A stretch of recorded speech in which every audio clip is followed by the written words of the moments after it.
যে অমাবস্যা আসছে সেই অমাবস্যাটা খুব গুরুত্বপূর্ণ একটি অমাবস্যা। এই অমাবস্যার নাম হলো ফলহারিণী অমাবস্যা। এই অমাবস্যা প্রতিবার পরে জ্যৈষ্ঠ মাসের কৃষ্ণপক্ষে যে অমাবস্যা হয় সেই অমাবস্যার নামই হলো ফলহারিণী অমাবস্যা।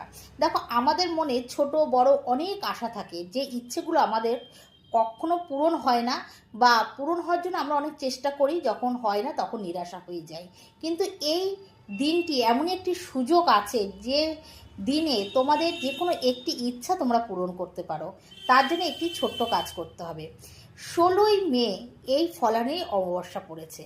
সেদিনকে বাজারে গিয়ে তোমার যে অতি প্রিয় যে ফলটা, তুমি যে ফলটা খুব পছন্দ করো, সেই ফলটা এক দামে, কোনো দাম দর না করে ফলটি কিনে নিয়ে আসবে।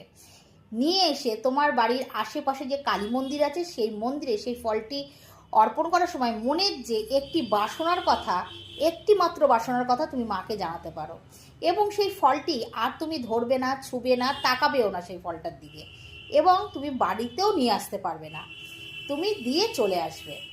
দেখবে এক বছরের মধ্যে সেটা 1 মাস হতে পারে, 2 মাস হতে পারে, 3 মাস হতে পারে, তোমার যে মনের বাসনা তুমি মাকে জানিয়েছিলে সেই বাসনা তোমার অবশ্যই পূরণ হবে। তাই জন্য এই দিনটিকে হাতছাড়া করবে না, অবশ্যই এই কাজটি করবে। রাধে রাধে।